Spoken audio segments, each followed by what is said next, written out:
10种海鲜界的阎王菜，你以为煮熟就行，实则含耐高温毒素。第1种1颗就致命。石防格毒素、河豚毒素、泰特拉明，这些潜伏在海洋食物链底层的生化武器，正悄悄突破我们的加热防线，直接攻击你的神经中枢。本期世界探索站为你独家揭秘10种海鲜界的阎王菜，来一场海洋餐桌上的终极排雷。第10名，玉螺。外表美丽，实则致命。它拥有一根像鱼叉一样的毒牙，能注射几百种复杂的玉螺毒素。虽然我们通常不吃它，但在海边捡贝壳时千万别手贱。它的毒素耐热且发作极快，目前没有特效解药，被刺一下可能连抢救的时间都没有。第9名，海兔。它体内的紫色腺体和皮肤含有海兔毒素，这是一种神经毒素，即使经过高温烹饪，这种毒素依然具有活性。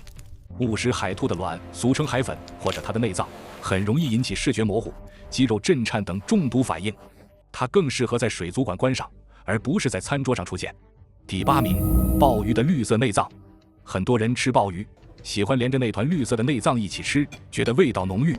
听好了，那是鲍鱼的肝胰腺，也是光敏毒素的仓库。鲍鱼如果摄食了特定的海藻，叶绿素的代谢产物如脱镁叶绿酸 A 就会在这个部位富集。这种毒素非常耐热，如果你吃完它又去晒了太阳，毒素就会在皮下与紫外线发生反应，让露出来的皮肤像被严重烫伤一样，又红又肿，甚至起大水泡。第7名，蛏子。平时它们是美味，但在赤潮爆发期间，它们就是移动的毒素仓库。赤潮中的有毒藻类会被蛏子大量滤食，在体内转化为麻痹性贝毒。这种毒素极难对付，水煮和冷冻都不能破坏其毒性。中毒后，你的嘴唇、舌头会迅速麻木，这就是神经被麻痹的信号。赤潮期间的贝类，白送都不要吃。第6名，扇贝的完整内脏团。扇贝我们常吃瑶柱，也就是闭壳鸡，那团白色的圆柱形的肉块，但那个黑黑的内脏团是记忆缺失性贝毒的潜在藏身处。这种毒素的主要成分是软骨藻酸，它会直接攻击大脑的记忆系统，严重时可能会造成不可逆的脑部伤害，让你再也记不住刚刚发生的事。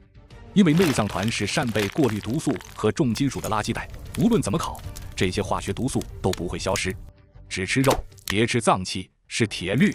第5名，贻贝，也就是我们常说的海虹，它的滤食能力极强，这也让它成为了海洋毒素的超级搬运工。研究发现，海虹体内极易富集石防格毒素，这种毒素的毒性是眼镜蛇毒的80倍，且极耐酸、耐热。每年春天4到5月是海虹毒素爆发的高峰期，如果在这个季节吃到带有苦味或舌头如针刺般麻木的海虹，请立即催吐。第4名，辣螺。辣螺之所以叫辣螺，全靠那股独特的辣劲儿，但这股味道其实是毒素攻击神经后留下的刺痛感。它就像走钢丝一样，适量是让人上头的奇特风味，过量就是实打实的毒药。更危险的是，它容易与一种剧毒螺类混淆，导致误食。对于不熟悉螺类品种的人，野外赶海捡到的辣螺最好不要轻易尝试。第3名，红螺的脑。红螺肉质肥厚，但它的头部藏着2块黄白色的唾液腺，俗称螺脑，这里面含有高浓度的泰德拉明，这是一种耐热的神经毒素。吃下去后，你会感觉头晕目眩，站立不稳，仿佛喝了2斤白酒。千万别以为这是酒不醉人人自醉，这其实是实打实的中毒反应。为了不被放倒，在烹饪前或吃的时候，必须将这2块黄白色的腺体彻底摘除。第2名，蓝环章鱼。这种剧毒生物常混迹于火锅店或海鲜市场，平时若不受刺激，那标志性的蓝环会隐身，看着和平平无奇的小章鱼没两样，极难分辨。别看体型只有高尔夫球大，但这小小的身躯内携带的河豚毒素储量，理论上足以让26个成年人彻底倒下。更可怕的是，这种毒素化学性质稳如泰山，得烧到220摄氏度以上才能分解。日常的火锅涮煮、爆炒根本拿它没办法。如果你在章鱼里看到带圆圈花纹的，千万别碰，整锅都得倒掉。第1名，织纹螺。织纹螺本身不产生毒素，但它摄食有毒藻类，在体内富集了极高浓度的河豚毒素和麻痹性贝毒。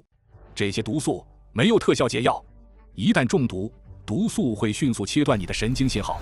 你的意识是清醒的，听得见周围的声音，但身体却逐渐麻木、瘫痪，想动不了，想喊不出。想要保命，必须认准这个特征：个头只有指甲盖大，外壳修长，身子发红，特别是尾部又尖又细。在夜市或海鲜摊看到这种尾巴尖尖的小海螺，无论老板说它多好吃、多便宜，请像躲避瘟神一样远离它。